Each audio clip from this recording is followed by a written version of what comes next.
सुखदेव जी महाराज कहते हैं, हाँ राजन, गुरु कैसा भी हो आपको भवसागर पार करा देंगे। एक जगह की बात है, ऐसे सुंदर दिव्य पंडाल लगा हुआ था, कथा हो रहा था। एक व्यक्ति ने कहा कि भैया चलो आज जो है कथा सुनकर आते हैं। और वो व्यक्ति था चरवाहा था, गैया चारण करते थे, यादव था। वो बोलते हैं भैया गैया तो अभी गौशाला में हो, बोलते हैं अभी दोपहर खाली हो ना, चलो 2 घंटा सही कथा सुनकर आना। आए बेचारा, ग्वाल आया, गुरुदेव ने कथा सुना रहे होते हैं, कथा व्यास बोलते हैं कि बिना दीक्षा लिए व्यक्ति का जीवन में कोई अस्तित्व ही नहीं रहता, इसलिए दीक्षा लेना बहुत जरूरी है। वो ग्वाला सोचता है कि मैंने भी दीक्षा नहीं लिया, किसको ढूंढूं किसको ढूंढूं। खड़े होकर बोलते हैं, हे महाराज श्री, क्या आप मुझे दीक्षा देंगे? गुरुदेव सबके सामने बोल देता है, हाँ दूंगा, मैं दीक्षा दूंगा। कथा समाप्त होगा, बेटा आइएगा कथा विश्राम के बाद। घर में गया, फटा धोती, फटा हुए गमछे से पागा पहने हुए, आधे वस्त्र धारण किए, जाकर देखते हैं तो गौ के दूध का जो है स्मेल आता है। गुरुदेव बोलते क्या हुआ? बोलते हैं दीक्षा लेना है। गुरु बोलते हैं धन लाए हो? धन लाए हो? गुरु भी ऐसा था कि बोलते कि चेला अमीर नहीं होगा तो मैं दीक्षा, ये गलत बात है। शिष्य को दीक्षा देने के लिए गुरु को धन की आवश्यकता नहीं, मन की आवश्यकता होनी चाहिए। जब जब मन अच्छा लगे तो गुरु को शिष्य को ग्रहण करना ही चाहिए, ये हमारा कर्तव्य है। तो गुरु बोलते कल आना। क्या बोले? कल आना। कल कथा पूर्ण हुआ, फिर आते हैं, बोलते अरे भैया बाद में आना, अंतिम दिवस में आना, भी हम लोग बहुत व्यस्त हैं। बार बार टालता रहा, लेकिन वो भोला भाला ग्वाला कहता है कि अरे गुरुदेव हैं, कोई बात नहीं, उसका आदेश का पालन करेंगे। अब कथा के विश्राम दिवस की ओर था, तो वो जो कथा व्यास थे रोज तो सादा सिंपल भोजन करते थे, आज विश्राम दिवस है, कथा भी पूर्ण हो चुका है, इसलिए आज जो है 56 भोग खाया। बड़ा बढ़िया बढ़िया रस मलाई, आलू पराठा, और क्या क्या बोलते हैं मेवा मिष्ठान में आप लोग, मालपुआ, अरे चमचम की मिठाई भी था उसमें, रसगुल्ला था बड़ा बड़ा बड़ा। 56 भोग खाया और ज्यादा खाना हो गया, ओवरडोज। फिर क्या लग जाता है? दीर्घ संख्या। क्या लग जाता है? समझ गए ना? अब वो जो गुरुदेव थे बोलते हैं कि अब आज के जमाने में तो हर घर में क्या हो गया, शौचालय हो चुका है, पहले नहीं था। गुरुदेव अपने चेले को बोला, बेटा तो यहां रहना ना, किसी को बताना मत कि कथा व्यास कहां गए हैं। चुपके से गए, और कहां गए? जहां वो ग्वाला गैया चराने गए थे, जहां वो ग्वाला गैया चराने गए थे, उसको देखे ग्वाला, गुरुदेव आप आ गए, 8 दिन तक आपके पास गया, दीक्षा नहीं दिए, आज चेले का याद आया तो स्वयं आ गए। व्यास जी बोलते अरे भैया तो साइड हट। महाराज जी बोले साइड हट, अभी इमरजेंसी है, टाइम नहीं है बिल्कुल भी, प्रेशर ज्यादा है। चेला बोलता है आप घर चले जाओगे, मैं आज आपका पीछा छोड़ूंगा ही नहीं। डंडा से ऐसे जो है रास्ता बंद कर दे, नहीं पहले दीक्षा दो, कान में मंत्र दो तभी जाओगे। अरे भैया जाने दो। भैया ऐसे टाइम में कौन रोकेगा बताओ? तो आप लोग रोक सकते हो? हाँ रोक सकते हो। अरे रावण जैसा पंडित नहीं रोक पाया, रावण जैसा ब्राह्मण नहीं रोक पाया, हम भला कहाँ के हैं? कुछ ज्यादा ही प्रेशर में थे महाराज जी।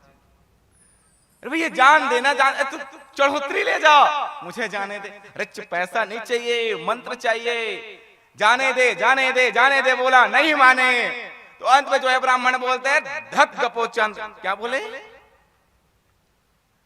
अब चेला को लगा यही गुरु मंत्र है, चेला को लगा यही गुरु मंत्र है। गुरुदेव के चरणों में दंडवत प्रणाम। गुरुदेव क्या करना है मंत्र का? 8 पहर जपते रहा। क्या करने रहा? माला लिया, धत गपोचन धत गपोचन। गाय चराना भूल गया, दूध दोहना भूल गया, घर परिवार को त्याग दिया, गंगा जल के जो है पान करने लगा, गंगा के तट पर जाकर जो है निवास करने लगा, और मंत्र क्या पढ़ने लगा? धत गपोचन। कहीं सुने हो नाम ये भगवान का? सुने हैं, अद्भुत नाम। क्या बोलने लगा? धद गपोचन, धद गपोचन, धद गपोचन। आप लोग राधा राधा बोलते हो, 1 मिनट में आप लोग कम से कम 50 से 100 बार आप लोग राधा नाम ले सकते हैं। और धद गपोचन बोलकर देखो, मुश्किल से 10-15 बार बोलोगे 1 मिनट में, सही से नाम लोगे। क्या बोलना है? जोर से बोलिए, और जोर से बोलिए। क्यों शर्मा रहे हो आप लोग? अरे भगवान का नाम है। क्या नाम है? हाँ, गूगल में इसका मीनिंग निकाल के देखना क्या होता है धत और गपोचन का। अरे वो तो गुस्से में बोला था ब्राह्मण, चेला सच में गुरु मंत्र ले लिया। धद गपोचन, धद गपोचन। गोलोक में बैठे नारायण बोलते हैं लक्ष्मी से, लक्ष्मी चलो, हे देवी लक्ष्मी चलिए। कहाँ चलना है? मेरा वो देखो भक्त जो है मेरा नाम पुकारे। कौन सा भक्त? परीक्षित, सुखदेव, सनकादिक, सौनकादि। कौन भक्त? वो बोले नहीं, वो चरवाहा, वो ग्वाला। लक्ष्मी कान लगाकर सुनती है तो बोलती है धत गपोचन, ये किसका नाम है? गोविंद किसका नाम है? भगवान का चलो ना तुमको बताऊं, रास्ते में बताता हूँ, गरुड़ में भी बैठो। अब भगवान जो है माँ लक्ष्मी को साथ में लेकर आई और आकर कहते हैं कि देखो संभल कर रहना, बड़ा डेंजर भक्त है मेरा। अरे बहुत प्रतापी, बहुत ज्ञानवान है, बच कर रहना। लक्ष्मी जो है भगवान नारायण के सामने माँ लक्ष्मी कहती है कि गोविंद ऐसा नाम न विष्णु सहस्त्र नाम में है, न गोपाल सहस्त्र नाम में है, न आपका नाम ऐसा कोई वेद में है, न शास्त्र में है, न पुराण में है। भगवान ने धद गपोचन क्या और कहां का है? लक्ष्मी कहती है कि अरे गोविंद रुको, आप पहले मैं परीक्षा लेकर आऊंगी। क्या लेकर? गोविंद कहता है नहीं, इसका परीक्षा मत लो लक्ष्मी। हे देवी इसका परीक्षा मत लेना, बहुत ज्ञानवान है। माँ लक्ष्मी कहती है नहीं, मैं तो परीक्षा लेकर रहूंगी। अब माँ लक्ष्मी जाती है, वो माला लेकर बोलते हैं धद गपोचन। क्या बोलने लगे? धद गपोचन। बोलते रहे वो मनुष्य उठो, लेकिन वो ऐसे ध्यान अवस्था में थे, उठने का नाम नहीं। धद गपोचन, धद गपोचन। बार बार आया माँ लक्ष्मी आकर हाथ को ऐसे ऐसे करते, उठ जा, उठ, तुझे देखने के लिए गोविंद आया है, तुझे देखने के लिए गोविंद आया है। बार बार उठाने लगे और वो जो ग्वाला था हाथ को हटाकर बोलते हैं अरे हटो, मैं गुरुदेव का नाम भूल जाऊंगा, अपने गोविंद का नाम भूल जाऊंगा। क्या नाम लेते रहे हैं? धद गपोचन, धद गपोचन। बार बार लक्ष्मी के कहने पर भी नहीं उठे तो देवी ने जल लिया, जोर से उसके चेहरे पर मारा और बोलते अरे कौन है धद गपोचन? बोलते तुम्हारे पति है और क्या, भगो यहां से। उसको पता नहीं था कि माँ लक्ष्मी है। माँ लक्ष्मी शौक में आ गई, कहती इसको नाक बंद करके कैसे पता कि मैं लक्ष्मी और मेरे पति नारायण? क्या बोले? तुम्हारे पति का नाम है। माँ लक्ष्मी आकर कहती गोविंद कैसा भक्त है, कब लिखे हो प्रभु ये धद गपोचन? तो भगवान कहते हैं अरे देवी सबने मेरा सब नाम रखा। अरे भगवान शंकर को चंद्रशेखर बोलते हो क्योंकि भगवान के मस्तक पर चंद्रमा शोभित है, तो मैं भी तो अपने गोपाल के अपने ग्वालों पर मस्तक के चंद्रमा के समान सुशोभित हूं ना, इसलिए जो है गपोचन, खाने वाले भगवान जिसका अर्थ होता है।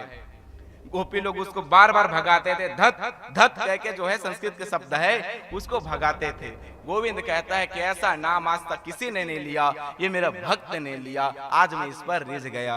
अरे ऐसे मेरे गोविंद हैं, उल्टा नाम जपत जग जाने, वाल्मीकि भय ब्रह्म समाने। अरे गोविंद का नाम लेकर तो उल्टा नाम लेकर जो वो वाल्मीकि था जो डाकू बना फिरता था, आप त्रिकालदर्शी से ब्राह्मण के भेष में जो है रामायण का जो है रचनाकार बन गया। गोविंद की कृपा होनी चाहिए। मेरे माधव नहीं देखते धन कितना है, मेरे माधव नहीं देखते कि तन कितनी सुंदर है, मेरे माधव देखता है कि मन से मुझे पुकार कैसे रहे हो। इसलिए मेरे श्रोता समाज, गोविंद के चाहने वालों, भगवान को केवल और केवल मन से पुकारिए, भगवान को केवल और केवल हृदय से पुकारिए। मेरे गोविंद को जिस दिन हृदय से पुकारोगे, गोविंद जो है गरुड़ का भी इंतजार नहीं करेगा, भागते हुए आपके पास समीप में आ जाएंगे। बोलिए राधे राधे राधे राधे। एक बार और बोलिए। तो ऐसे हमारे माधव की चरित्र, ऐसे हमारे माधव के दिव्य लीलाएं, इन्हीं लीलाओं को पूछते हुए जो है परीक्षित बोलते हैं कि हे गुरुदेव भगवान, आखिर जो है 4 संतानों की कथा बता दी। कितनी संतानों की मनुष्यत्व के? 4। 5वीं संतान प्रियव्रत की चरित्र का वर्णन